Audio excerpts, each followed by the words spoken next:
Welcome to creating atmosphere in watercolour.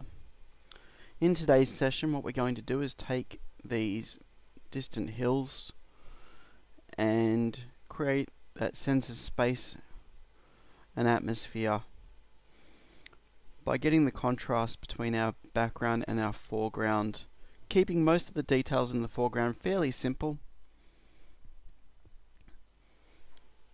using layered washes and simple brush marks to create those textures. To get us started, I'm just going to start sketching up my scene. In the foreground, this is all going to be in shadow. I'm keeping things really simple. We're going to accentuate some of the grasses, some of the bushes.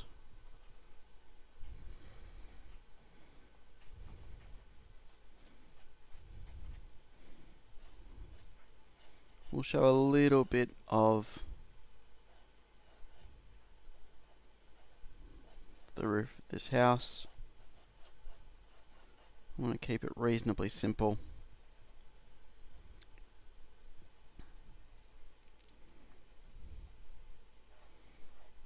As the scene really is focusing on those background elements. Like the idea of maybe having some smoke drifting up through the hills.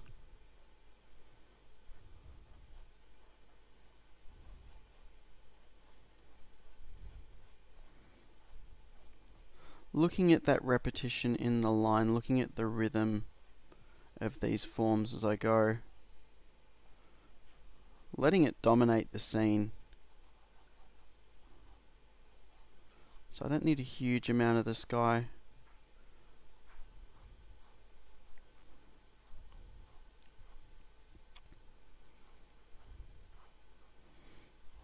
I'm really using the photo as a guide rather than exactly as is to set up what we're going to be working on here. In the foreground we'll have some rougher grasses coming through, maybe a touch of light coming through in this foreground area. We'll work that as we go.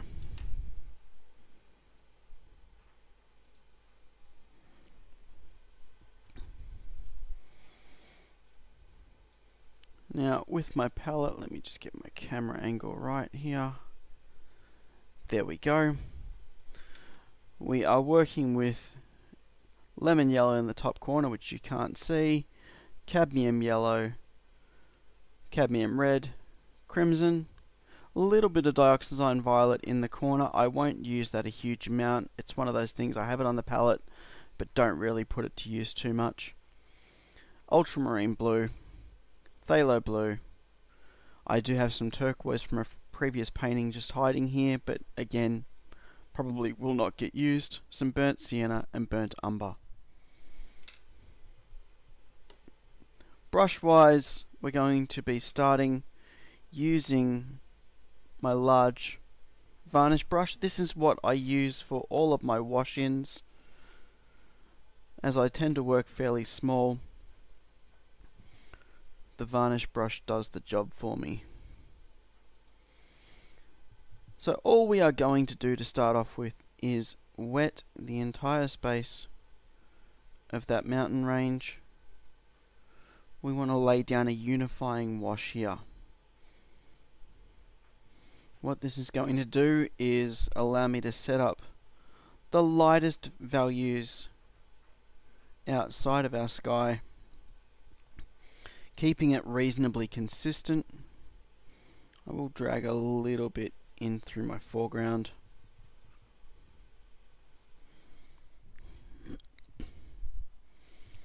So you can see the paper is very wet. The light's picking that up quite considerably. So all we are going to do is take the tiniest amount of lemon yellow here. I can balance that up with a little bit of the cadmium yellow. I don't want too much. This is a super thin wash.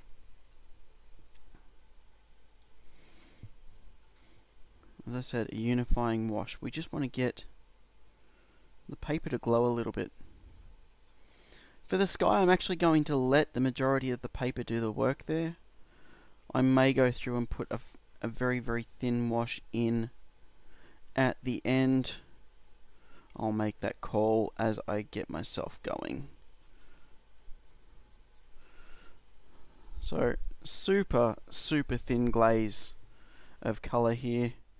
Just going to increase that pigment load. So intensifying the colour a little bit. Also is going to pick a tiny bit of my burnt sienna up. This will just help me set up some of my foreground elements. To balance in against that, it's taking a touch of the phthalo blue as well. I'm looking for something a little bit dirty at this point. We're not looking at detail, we're looking at just getting some rough ideas as to where these colours are sitting.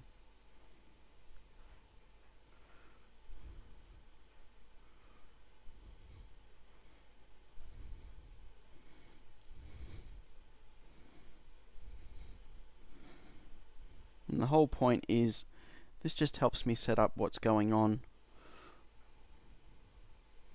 very early on in the piece.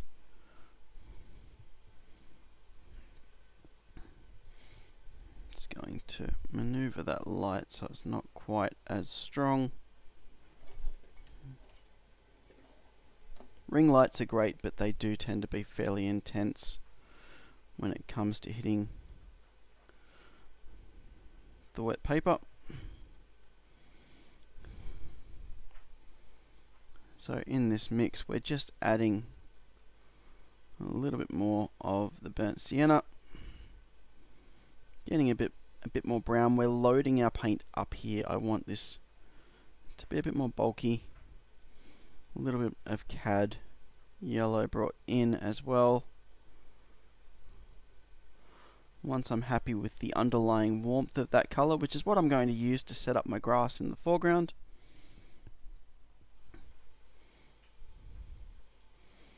then we're just going to rough this through.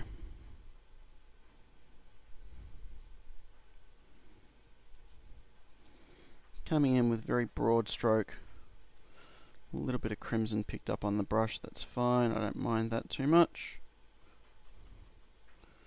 So really letting the big brush do some heavy lifting here. I like to let the big brushes do as much of the work as possible.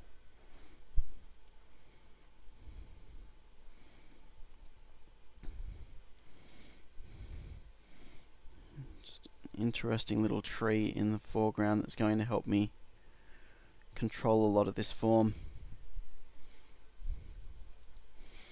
We're going to add a touch of the phthalo blue into that same mix, which is going to cool it straight down, pulling it back to a much murkier mix, which can just be used for some of the stronger underlying passes here.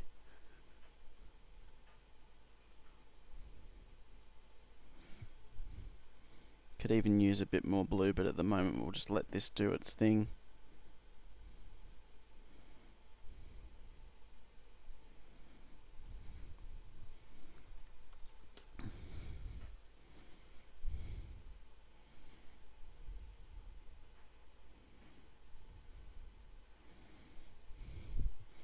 I'm going to break the roof line up a little bit with some of the foreground stuff. As was indicated in the original drawing, we do have a large tree that's going to anchor a lot of this scene.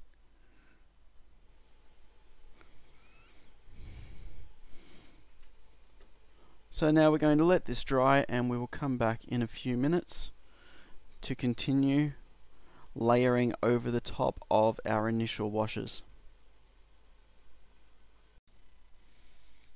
Alright, we've given this piece a good 45 minutes or so to dry off. Next up, we are going to start working some of the base shadows on our hills.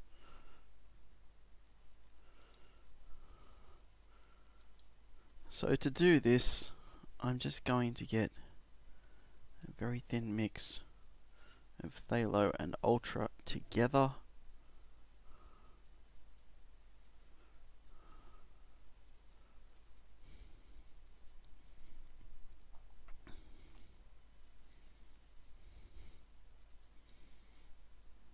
Doesn't have to be too much.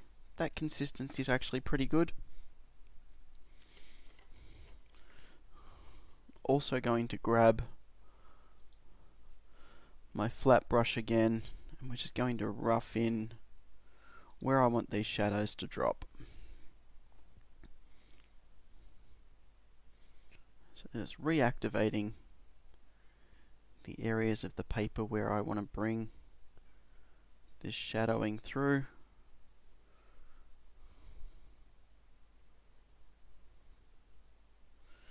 You can see the dirtiness of the water at the moment is just tinting it ever so slightly.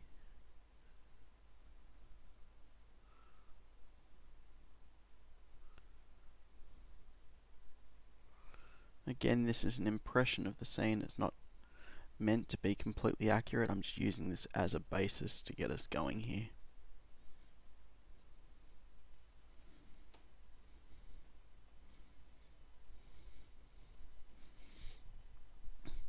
So with that water boundary in place,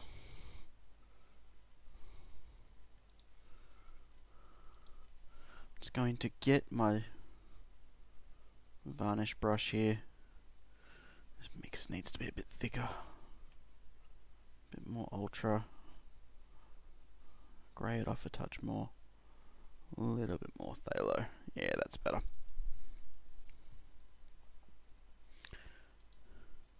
And we're just going to start dropping it in.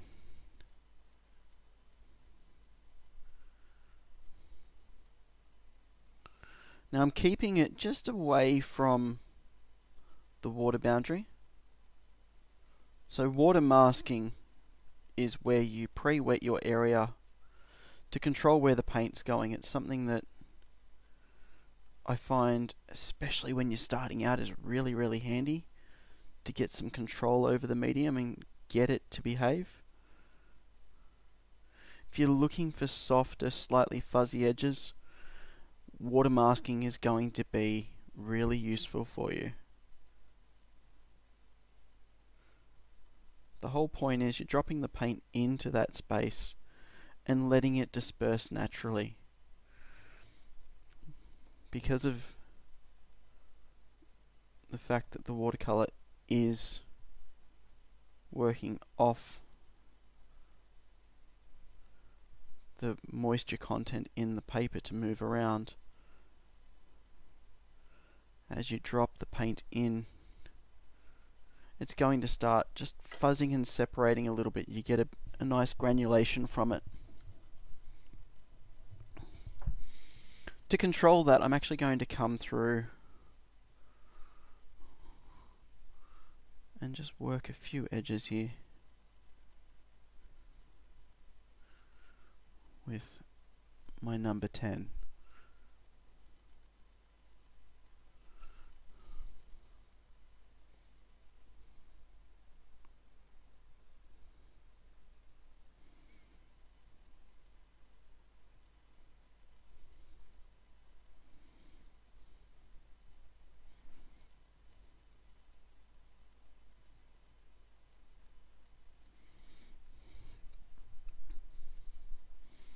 That pretty much maps out most of it. I can get there and just drag little touches out from the big puddle here to break up a little bit of this.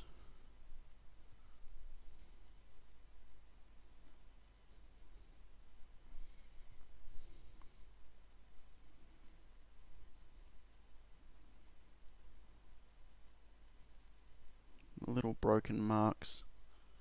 Just using the wetness of the paper to control it. Quite handy to get a lot of variation through these spaces.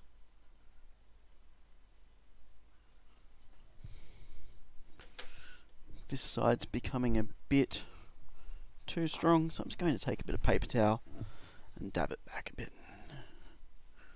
Just blot the edge.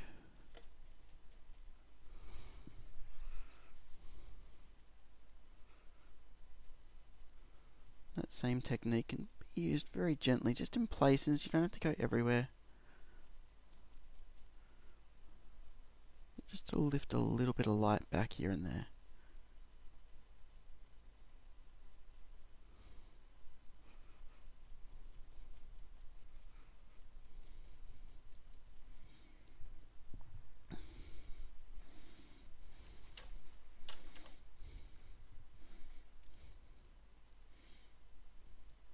Then into those spaces, I'm going to work a little bit stronger. This actually could use a tiny bit of crimson.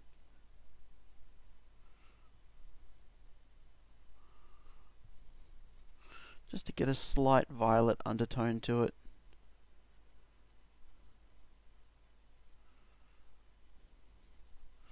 To work this boundary a little bit.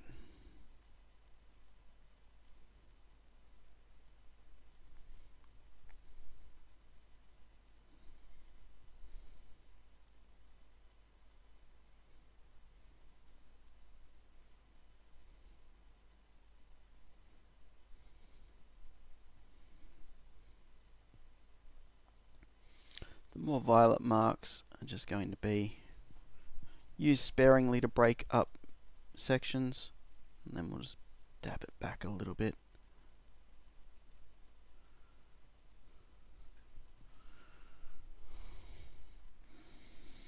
Just helps get a bit more distance in there. Some rougher stuff off on the side here. Remembering this is the part of the paper where I didn't pre-wet, so the marks are coming out a bit harsher. I just want that contrast. And it's handy for you to see the differences in how the paper reacts from where it is wet to where it's dry.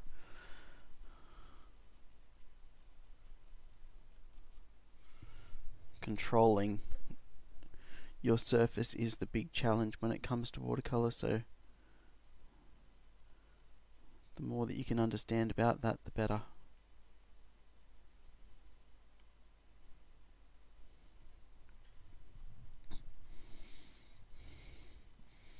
So at that point, that really sets up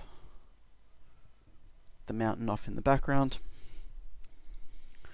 While we're waiting for that to dry, we're going to start dropping in some stronger accents, mainly to the foreground section, and we might just get there and do a little bit of work on this front tree.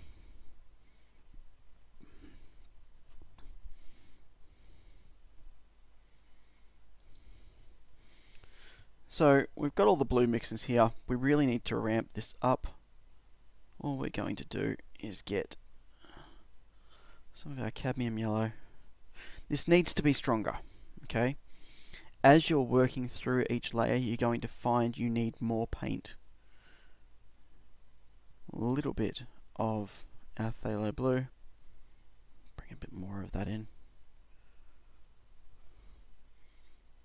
More of the cad yellow.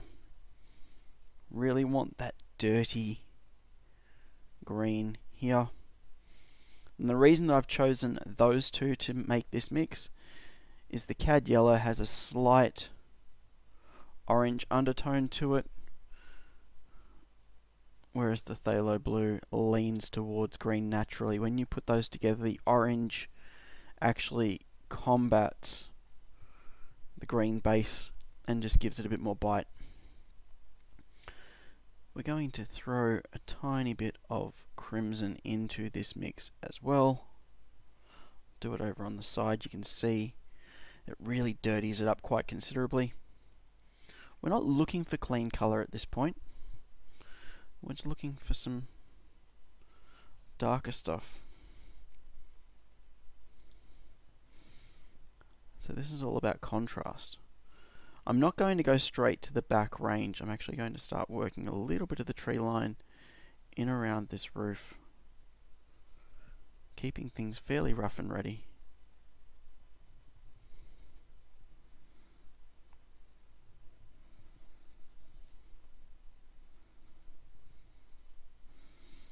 using dry brush marks. So not trying to apply the paint thickly, but not spending a whole heap of time working it into the paper. I just want the paint to sit on that surface and suggest at this point.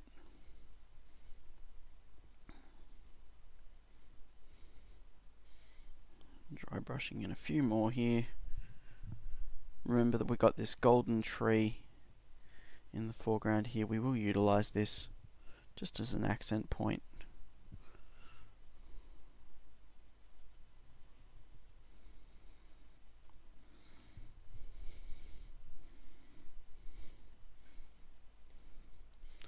Might just bring a bit of the violet into this mix.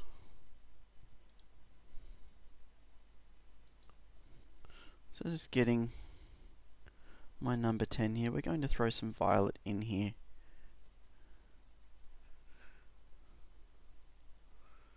The more that I put in there, the more brown this colour will become. So in against the green, we're just going to get a bit more depth. I will balance that up just with a touch of my phthalo blue as well. So we're much deeper along the run than what we were a few moments ago.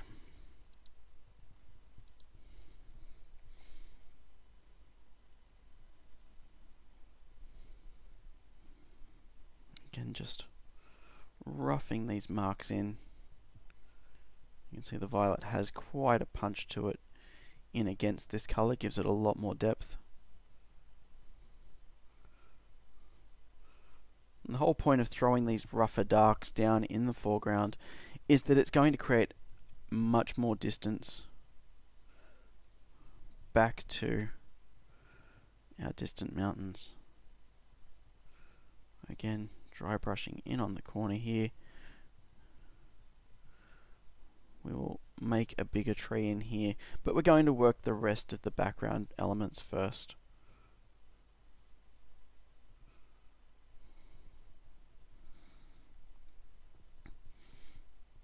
Just breaking the tree line here and there. I want to have a couple of bushes that are sitting out in the middle of our front area.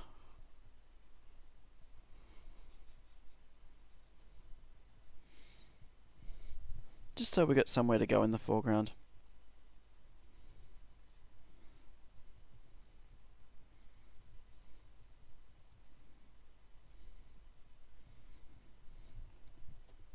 Really trying to utilize that dry brush mark as much as possible, as it's a nice interesting way to really play with the texture of your paper.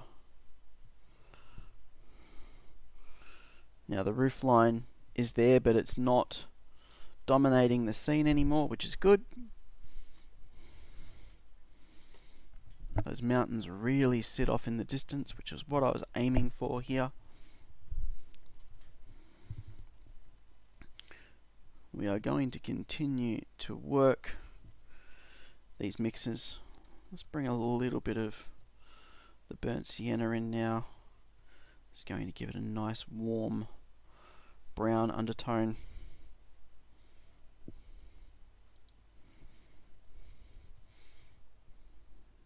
Can be used to accent a couple of these foreground trees a little bit.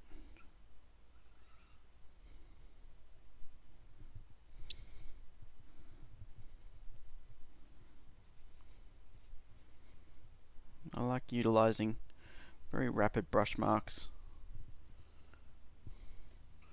It's an energy thing. I'm trying to create that sense of movement through the mark.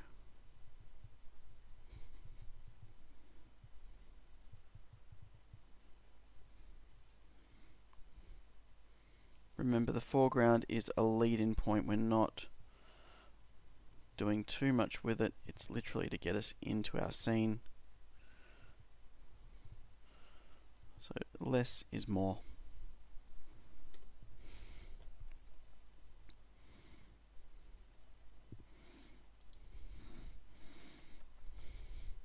Just giving the brush a bit of a clean out. We're now going to take a bit of the burnt sienna on its own. Tiny touch of the cad yellow to that to get a nice golden sort of browny orange.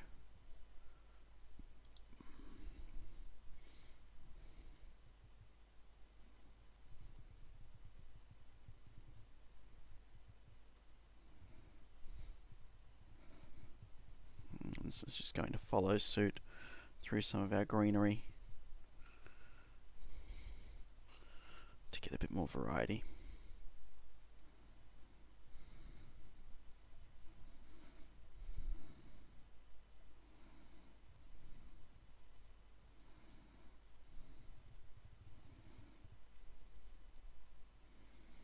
Some dry brushing just through the foreground section, suggesting some of those longer grasses to make things a bit more interesting here. Now that roof line is really starting to pop out. We will sit that down in a moment.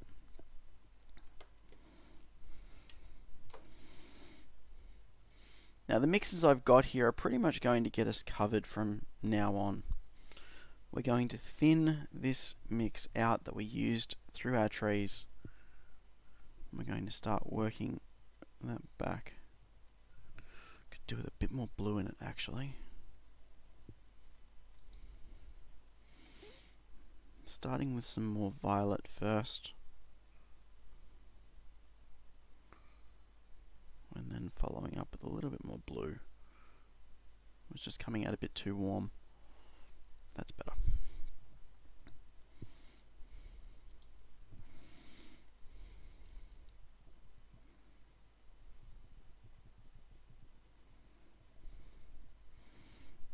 With these ones, I'm just going to blot them in very quickly. Thinning the mix down, I don't want it to completely overpower.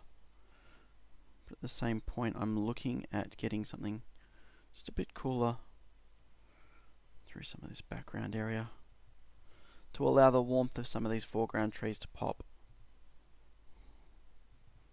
Using rough brush marks. This is all about suggestion. You don't have to have everything perfect.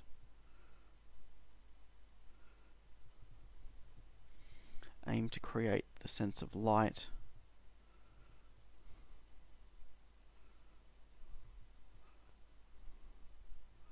And distance through your scene. That's really what this exercise is about.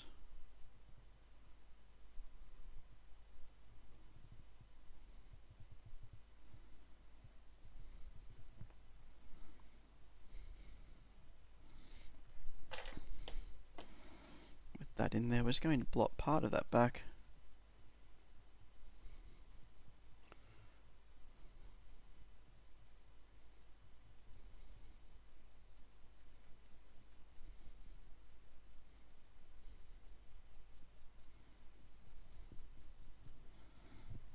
You can see that space is starting to open up. From there we can come back through with another pass. This time around I'm just going to dirty the whole lot up a bit more.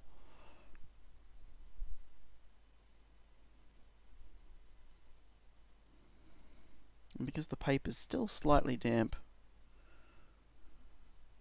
it's going to just get a little bit softer across some of these edges, which is nice.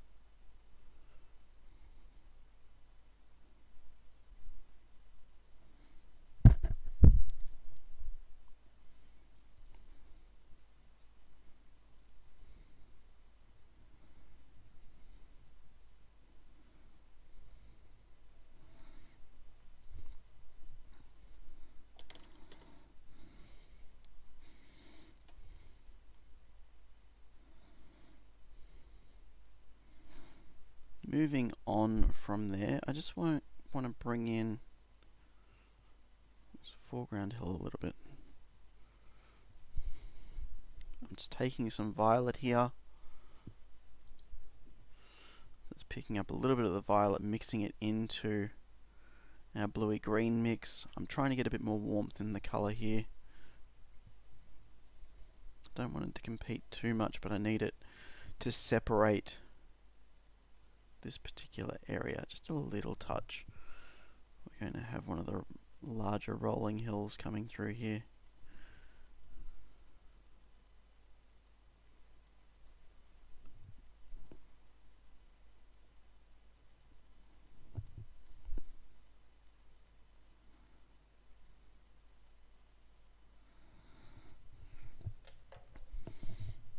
Again, putting it in, blotting it back a touch.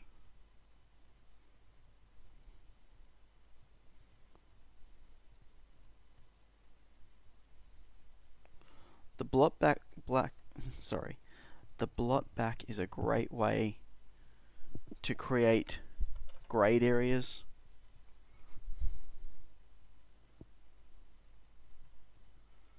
To build a space over a couple of passes to make things a bit more interesting.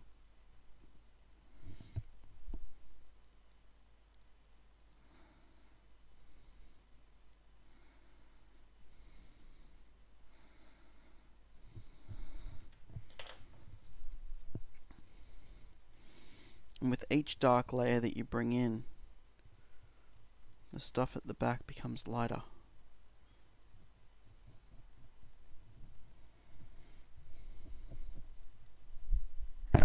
And you really open the scene up considerably from where it was at the start.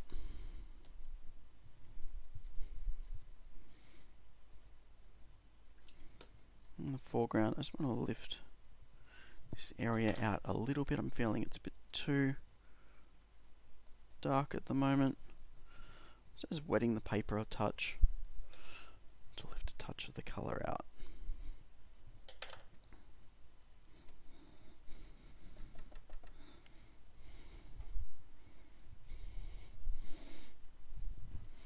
The clarity is what I'm looking for here. I'm trying to get that really soft light in the distance with the stronger contrast of our foreground foliage.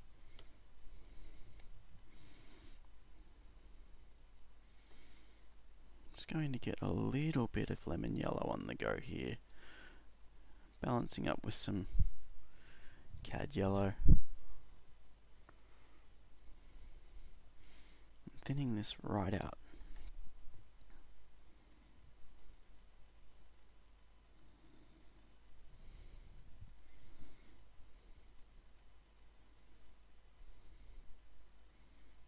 And this is a very thin mix. It's not how I would normally apply the paint to this area, but I'm doing it this way on purpose because I'm about to blot it all back. What's going to happen is it's going to bleed on these edges because the paint is too thin for what it should be doing. But I want it to do that. I want it to get there and break the surface a little bit.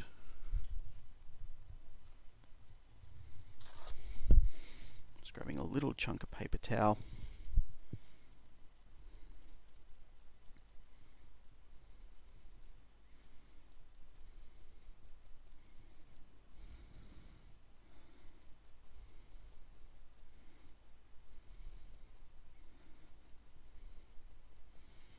Blot back is great because I can get there and relieve lights on the paper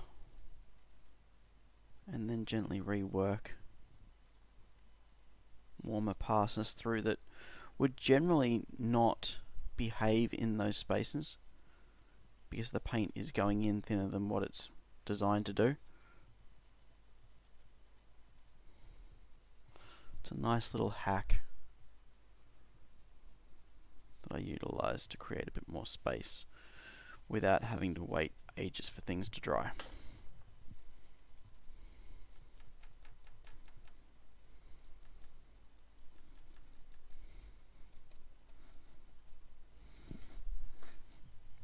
We just get that slight warmth coming forward.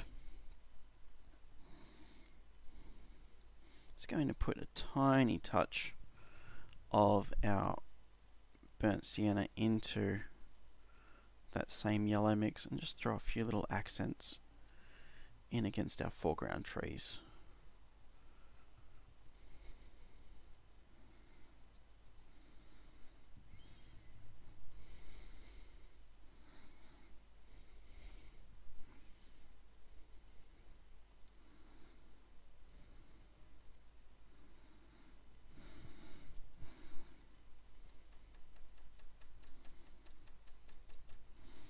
establish some darks in that corner in a minute.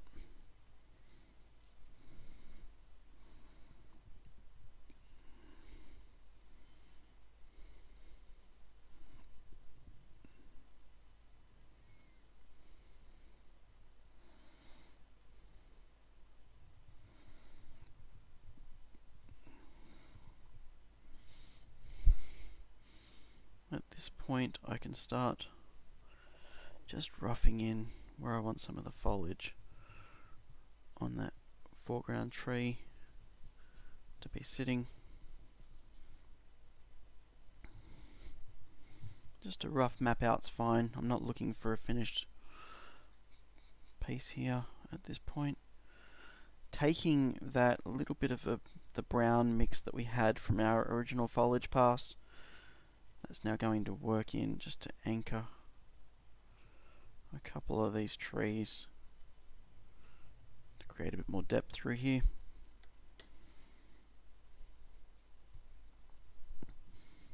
Still keeping the mix reasonably thin.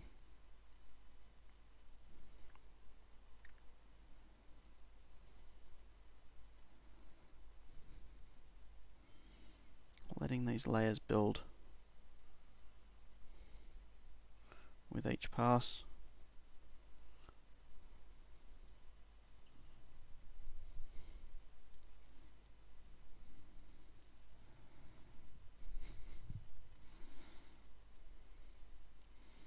Now that bluer mix that we were originally using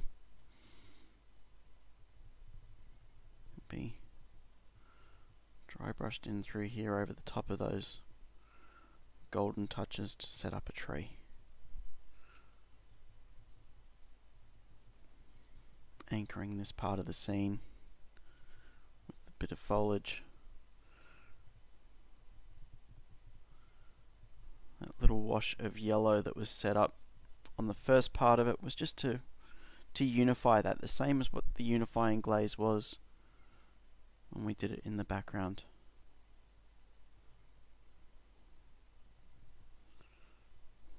Letting the dry brush work do its thing through there.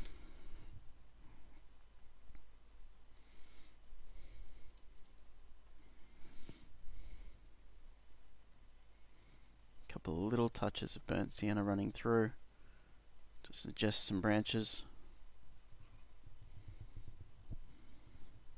Gives us a bit of mystery down in this bottom corner.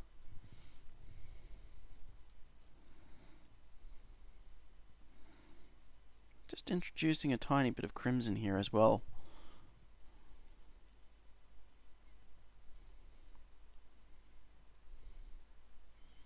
Some autumn colours in through some of these trees. Little touches of the reds to help accentuate them a bit.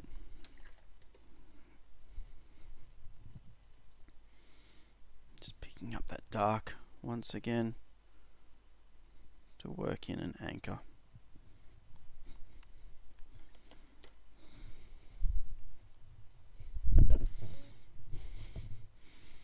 At this point I just need to pick that little bit of the bluer mix that we had here, really thinning it down. Just going to rough that across the roof here, just greying it back.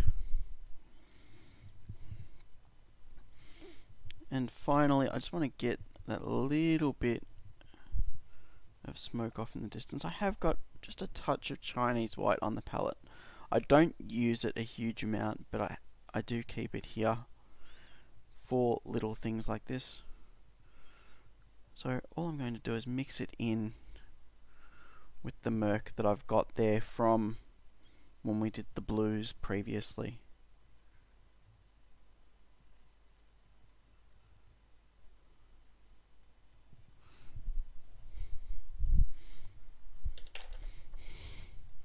Setting the form up.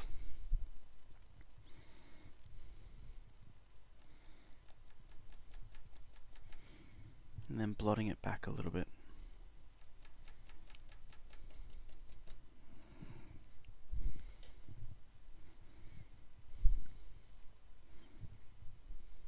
some of the shadows on these need to be re-established, so we'll do that before we go too much further.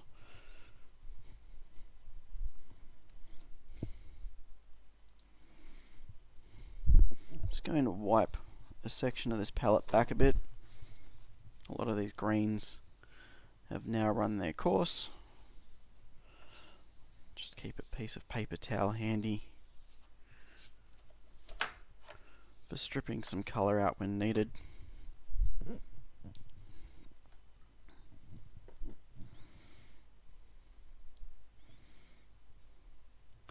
Phthalo and Ultra to start off with.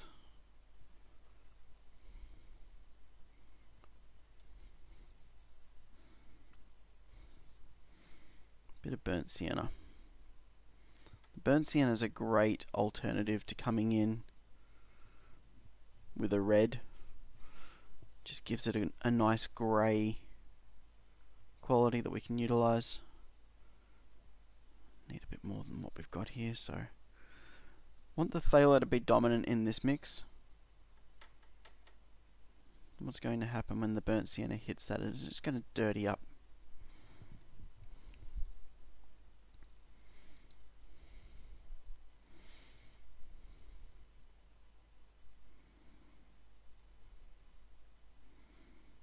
Now I'm very gently just dry brushing this one through. I don't need it to be super dominant, I just want it there, and I want to utilise a bit of that paper texture. Get a bit of interest in that section.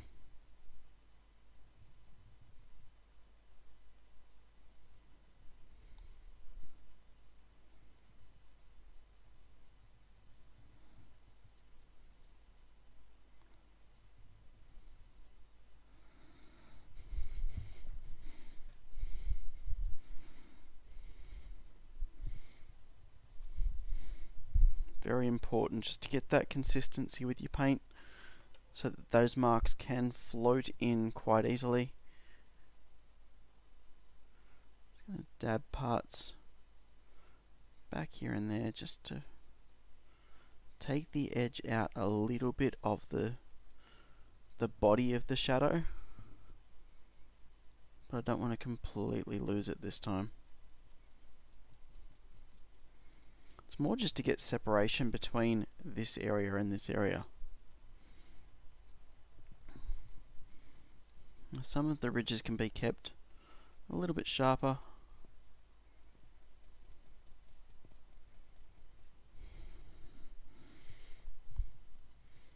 And that pretty much does it.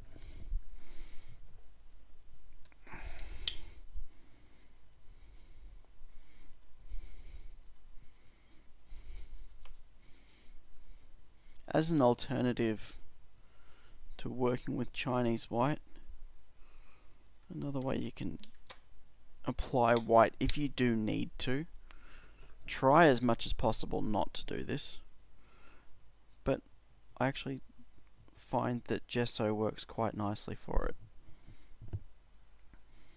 Just want the shadow to float up between the trees here, or the smoke to be floating up through the trees and into this shadow on the hill. So we're just going to very gently indicate that. Do a dab back quickly, and then we'll apply some stronger paint.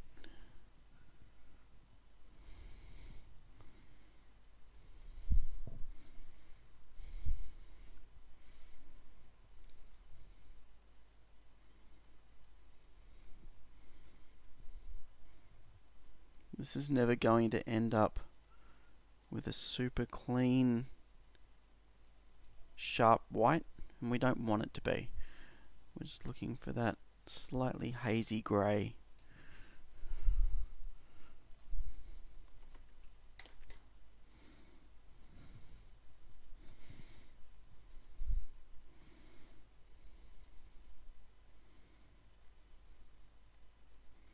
Going to bring a little touch in at the back edge here too.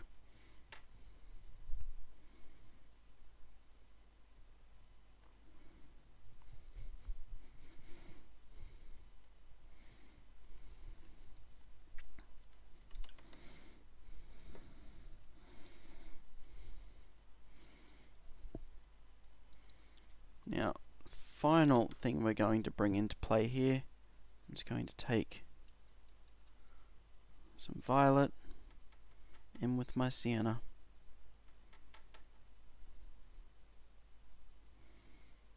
And a touch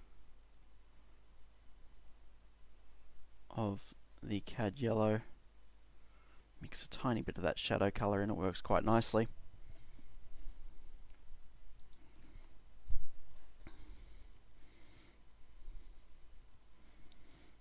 I'm just going to deepen a touch of the foreground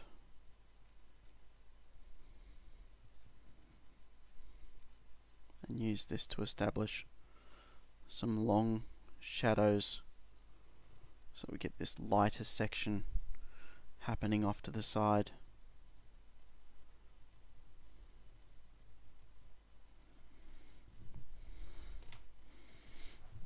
And that completes this demonstration. Thanks for watching. We'll see you again soon.